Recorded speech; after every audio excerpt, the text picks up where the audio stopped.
let's talk about Brooks Koepka, because he is always an interesting cat when it comes to him in non-majors, because he has openly said he doesn't really care. And that's slightly concerning. However, Brooks did do well here last year.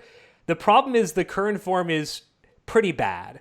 So let's talk about Brooks Koepka here at 12,000, and then morph that into a discussion of the top tier of guys with Koepka, Fleetwood, and Fowler. Yeah, so Brooks Koepka, $12,000, priciest golfer in the field. The betting favorite as well. That almost always means that he's going to be the most popular pick on FanDuel. Runner-up here a year ago, really churned out strokes tee to green with a solid putter on top of it, but the current form is sparse at best and also iffy.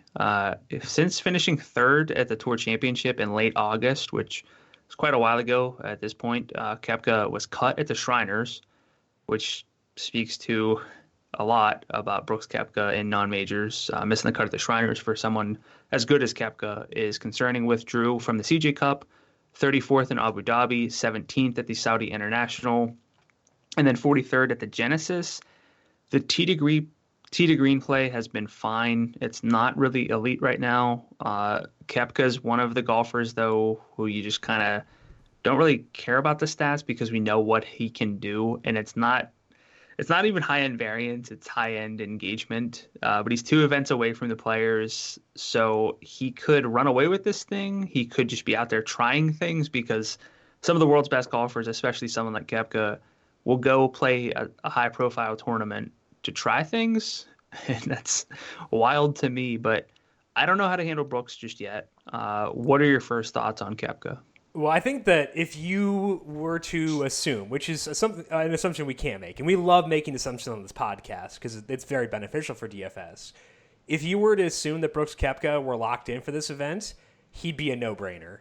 I think that's the way that I'd view it there. So you think about what are the odds that he's locked in? I don't know. But the other thing, too, is even looking at the events where he hasn't been locked in, and some of them being, post his knee injury, he's been okay. Past 50 rounds does include time before the knee injury. So with this caveat, it's worth noting that. But he's 8th in strokes gained off the tee, 8th in approach, 15th in Bermuda putting over the past 100 rounds. So the stats profile, despite including a lot of events where he probably didn't care, is still tremendous relative to this field.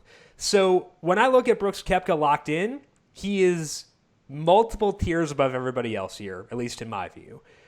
Brooks Koepka not locked in, I think that you have to differentiate a bit, and you can't go, we will have golfers where we go 70% exposure. Brooks Koepka cannot be that guy inherently, but I could see a situation where, at least among these top 3 guys, he'll be the guy used most often. So I have concerns.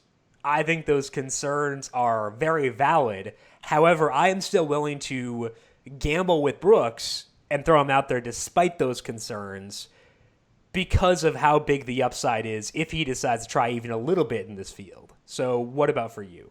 Yeah, so to answer your question, if Koepka is locked and loaded, he's easily the number 1. It's really not even that close in this field. Again, we don't know that, but the thing for me is that, the Players is coming up.